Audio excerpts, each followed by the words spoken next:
How to summon the Butter Street Hitchhiker and make sure to proceed with caution at this eerie short story.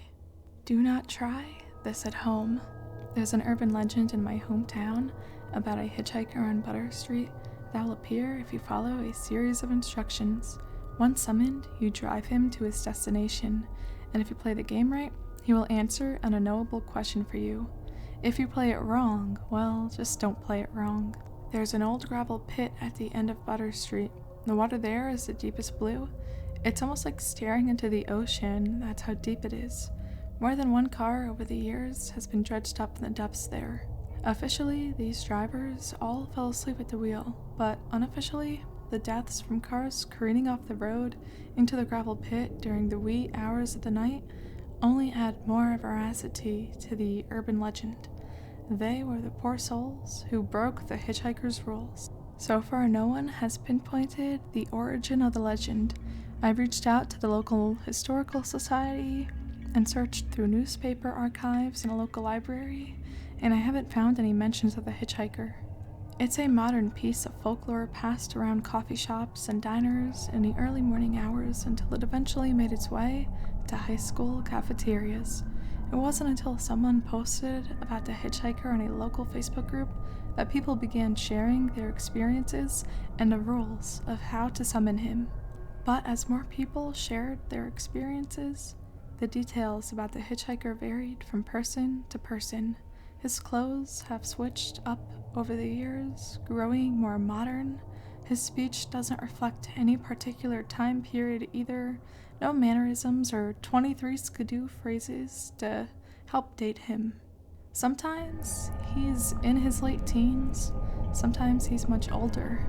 Even with these differences, everyone who claimed to have summoned the hitchhiker swears that he was real. The only common thread in all of the stories of the hitchhiker is that he's always wet when he enters the car, followed by what were always his first words to the driver. "It's a bad night for rain." To which you reply, "Is there ever a good night?" He laughs, and that's when you know that you're playing the game. But I'm getting ahead of myself. I should go back to how I got him into the car. The game starts by turning your car on exactly at midnight. Where doesn't matter, only when. And once the car is on, you can't get out, nor can you let anyone else in. Just you and your car at midnight. What comes next is a lot of waiting, because you have to be at the pickup point on Butter Street at exactly 3 a.m. That's right, 3 hours in the car. Those are the rules. With 3 hours to kill, a lot of people show up early and just cruise to the road so they can time getting to the pickup spot at exactly 3 a.m. But as the urban legend has grown in popularity, the local police will pull you over if they see your car circle back down Butter Street more than once. The local cops all know the rules, so if they pull you over, they'll have you turn off your car and get out of the vehicle, thus ending the game. On the night I decided to summon him, I filled up my car at the gas station at 11:45, then went in and took advantage of the facilities to ensure I wouldn't need to make any pit stops before 3 a.m. Then I waited in a parking lot until it was exactly midnight and started up my car. I should add that it doesn't matter what type of car you drive, but a 4-door car is preferred over a 2-door or a pickup. You don't want to look directly at the hitchhiker, not until the end of the trip. That's much easier to do if he's sitting in the back seat versus sitting right beside you. I drove in a big loop around the county until it was time to head to the pickup, avoiding any of the known police traps to keep from having to try again another night. I kept my maps program running on my phone, so I knew exactly what time I had to make my way to Butter Street. I can't imagine how difficult it was to be an urban legend hunter before real-time GPS maps. Side note, you can play with the radio on or off, it has no impact on the hitchhiker. But radio on is preferred if you choose not to engage him. He can get quite loud and belligerent if you won't talk to him. I pulled up to the pickup spot, stopped the car, and then followed the summoning instructions. The rules posted online had small variations, but attempts that contained the following actions had the highest rate of success. 1. Leave the car on and in drive but engage the emergency brake. 2. Turn off everything but the car, lights, air conditioning, radio, and phone. 3. Unlock the car doors 3 times. 4. Roll down all the windows. 5. Press the brake pedal 3 times. 6. Turn the headlights back on. And 7. Wait 3 minutes. If he's not there by 3:03 a.m., then you did something wrong. With the lights off, I noticed a fog rolling in. Whether it was part of the ritual or not, I don't know, but it added a creepy aesthetic to waiting on a dark road at 3 a.m. for a ghostly hitchhiker. Other than the idling of my Subaru, the car was still and quiet. I had even shallowed my breathing so I could listen for footsteps, giggling teenagers, or other cars, but there was nothing. I never even heard the car door open. I only heard it shut. "It's a bad night for rain," a voice said from the back seat. I felt every hair on my body stand up as a chill ran up the back of my neck. Over my stuttered breathing, I could hear the steady drip of water from his pant leg hitting his shoe. I didn't turn around, but I stole a peek in the rearview mirror. He wasn't a big guy, maybe my height. He was dressed in a white Dr. Dre The Chronic t-shirt, a red windbreaker, and what looked like dark denim jeans. The rules said the mirror was fine as long as you didn't turn the lights on in the car, but never look him directly in the face. Not until he's out of the car or ready to answer your question. I gathered up my courage to reply back, but the words stuck in my throat. I cleared and tried again. "Is there ever a good night?" I paused as I stared back in the mirror at the shape in my back seat. I held my breath waiting. Then after what felt like ages, I saw his hand slap against his wet knee as he laughed. I let out the breath I was holding as I disengaged the parking brake. "Hold up. Put your wipers on, champ," he said. "With all that rain, you won't even see the road." This was a scripted reply, part of the game. "Right, sorry," also a scripted response. Despite his insistence on the rain, it was bone dry outside. For the rules, I turned on my windshield wipers, setting them to their fastest setting. He settled back against the seat, laying his arm across the back window. "Mind if I turn on the radio?" I asked. This wasn't part of the game, but I figured it was best to ask and be polite. "It's your ride," he said. His voice was a smooth baritone. "One request? No country, please." "Sure thing," I answered. I put on a local top 40 station. I pulled back onto the road just as the clock hit 3:03 a.m. I stole looks in a rearview mirror as often as I felt comfortable while still keeping the car on the road. Luckily, this part of Butter Street was pretty straight and not a lot of traffic at this hour. From his voice and a hand tapping against the wet knee in the back seat, I could tell that he was a black man, maybe mid-20s, and dressed like he came straight from 1996. Nothing like any of the descriptions I read on a Facebook post about the hitchhiker. "Where are you headed?" I asked. This was a scripted part of the game. "I'm headed to see my girl. I worked the late shift tonight. Thought I'd pop in to surprise her." His response to this question was always different. That, coupled with the fact that the appearance of the hitchhikers seemed to shift, led many to believe that it's not the same spirit every time. I pulled up at the stop sign at the end of Butter Street. "Yeah, you want to make a right here," he said. I followed his orders, turning right. Other than following them, the destination and directions were irrelevant. The ride goes until 3:33 a.m., when he tells you to pull over. "So what's your story, man?" he asked. A scripted prompt, but how you reply was completely up to you. Some had ignored talking to him altogether, which apparently is not recommended. Some have shared a little out of politeness. Others have talked right up until drop-off time, filling the air with their own words. The more you talk to him, the more he talks back.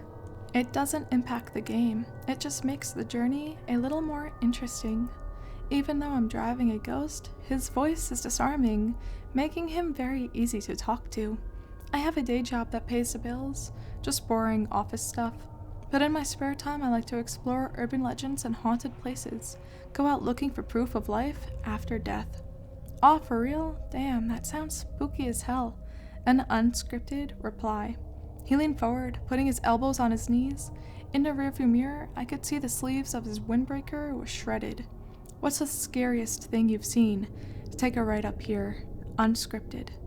I wanted to say, besides this, but I held my tongue. All indications from everyone who played the Hitchhiker's game say that he was unaware of his situation. He's just a passenger getting a ride to his destination. Attempts to get him to recognize his ghostly predicament do not go well, so I do not advise bringing it to his attention. I took the next right as I continued my story. About 2 years ago, I was on an overnight ghost hunt at the Ohio State Reformatory. It's an old prison up in Mansfield where they filmed Shawshank Redemption, I said. I figured if he was from the 90s, he might remember the movie. So there's a group of 6 of us on a tour, and we're over in the administration wing, and I felt this hand press into my back, like it was guiding me forward. Oh hell no, my ass would be gone up out of there. I ain't even playing. Unscripted response. It's about this time that I realized that all of the street lights were off. Not just the lights on the streets, everything was dark. Granted, it was in the middle of the night, but we drove past a Taco Bell that was open just 20 minutes ago when I passed by on my way to Butter Street. Now it was completely dark, not a single car in the entire parking lot. That's the second thing I noticed. No cars. We've driven 15 minutes without passing a single car. Not only were there no cars on the road, there weren't any cars in any driveways or parking lots. As we rolled by a Ford dealership, the entire lot was empty. It's like we'd stepped completely out of reality and into a new one. So what did you do? Unscripted. I've got his interest apparently. I continued the story. I turn and look and no one is behind me, but I can smell rose-scented perfume. Apparently one of the ghosts there is the wife of the warden. She was killed when a warden's gun went off by accident. It fell out of the closet, went off, and shot her in the lung. That is crazy, man. But I can feel why she might be hanging around still, you know what I'm saying? Like she's got some unfinished business and shit, because her life was cut short just like that. We rode in silence for a bit. I don't know for how long. I tried looking back at him in the mirror, but he hung to the shadows. Then I felt his cold breath against my neck, sending shivers up my spine. Could you imagine what that's like? He said, also unscripted. What do you mean? I replied, unscripted as well. Having your life cut short like that due to the careless act of another human being? That's pretty fucked up. Unscripted. My heart thudded against my chest. Did I mess up? Did I not follow the rules? Did he? He laughed and sat back in his seat. I'm just playing around, man. You need to relax. I felt his hands gripping my shoulders, giving them a little rub. They were as cold as ice. He patted my shoulder and sat back. I felt a trickle of water go down my back from the cold, wet spots on my shoulder where he just grabbed me. Oh, this right. It's coming up. He leaned forward, pointing at the road. His skin was ashy, and his thumbnail was split to the nail bed.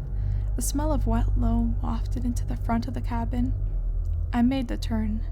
I peeked at the clock on my dashboard and saw that it was 3:29. Only 4 minutes to go. You got any family? He asked. Scripted. I felt my heart leave my throat and drop back into my chest. We were back on script. I used to. Just me now. That's tough, I know. Before my girl, I was all alone. I don't know what I'd do if I didn't have her. Life would just be empty. Unscripted. A quiet stillness followed, like he was hit by a pang of remorse. For a moment it was so quiet I wasn't sure if he was even still back there. But then I felt his cold hand clap me on the shoulder. But don't worry, man. You seem like an okay dude, going out of your way to help a young man like myself on a rainy night like this. I'm sure you'll find someone. It just takes time. Unscripted. We rode in silence as I stole glances down at the clock on the dash. As soon as the time flipped to 3:33 a.m., I heard his weight shift as he leaned forward. Oh, this is me up here. He pointed to a spot up the road. There was nothing there, no house, no driveway, not even a place to pull off. I pulled the car onto the shoulder and eased to a stop. Just like when picking him up, I turned off the lights, off the radio, and engaged the parking brake, leaving the car in drive. You don't have to bother with the locking and unlocking 3 times or the business with the brake pedal. Just unlock. Also, and this was very important, don't watch him get out. Don't look at him in a rearview mirror. Don't do anything but look down at your hands on a steering wheel. Keep them on the wheel. 10 and 2, and wait. This time I heard the car door open and slam shut. I could also hear the sound of his shoes against the gravel as he walked around the front of the car to the driver's side. I wanted to look up, but I managed to fight the urge by counting the seams on the steering wheel. Thanks for the ride. Do you have a question for me? He asked. Scripted. It was still his voice, but unlike our previous conversation, it was completely devoid of personality or emotion. Once you completed the ride, you are allowed to ask him a question. It has to be something personal, but unknowable. You can't ask for lottery numbers or things like that. People have supposedly asked about locations of lost heirlooms, the exact date and time of their death, the fate of long-lost relatives, all sorts of personal questions they'd have no other way of knowing. For the second time that night, the words failed to leave my throat. I took a deep breath and I swallowed. Is she at peace? I asked. Then without thinking I added, does she blame me? My words were barely above a whisper, but I knew he heard me. After you ask, then and only then are you allowed to look directly at him. So I did. I felt all the color drain from my face as I looked up. The hitchhiker had no face at all. Only 2 shiny black spots where his eyes should have been. He had no mouth, no nose, and nothing else. Just 2 quarter-sized black pools of what looked like liquid ink where his eyes should be. And they reflected every star in the sky. I couldn't look away from those eyes, even though I very much wanted to. That's 2 questions, my friend, he replied, unscripted. My heart jumped back into my throat. I broke the rules, I fucked up, I asked 2 questions. I was paralyzed, staring up into his face. I sat looking up at him for what felt like hours. I pulled back a little as his hands moved up to the sides of his face, just under his ears. I thought for a moment he might rip off his false face and reveal another, more terrifying one. He didn't remove his face. Instead, he pulled his hoodie up over his head, returning his empty face to the shadows. But since you were kind enough to save me from walking all this way in the rain, I'll answer you. Unscripted. Before I could exhale a sigh of relief, he gripped the door frame and leaned down so I was staring directly into his empty eyes. She's not at peace, and she does blame you. Even with the hood up, I could still see every last star in the night sky and those inky black pools. I can't fully capture what I saw in them. It was like staring at both vast infiniteness and vast nothingness. They held everything and nothing at the same time. His eyes, they were like staring into eternity. As he stood up from the window, I let out the breath I was holding. My hands shook as I pulled them off of the steering wheel. Drive safe. Scripted reply. That was the last thing he says before he leaves. He walked away behind my car. You can watch him walk in the rearview mirror, but don't turn around or get out or try to follow him. I watched until he disappeared into the darkness and waited until I could no longer hear his footsteps against the gravel.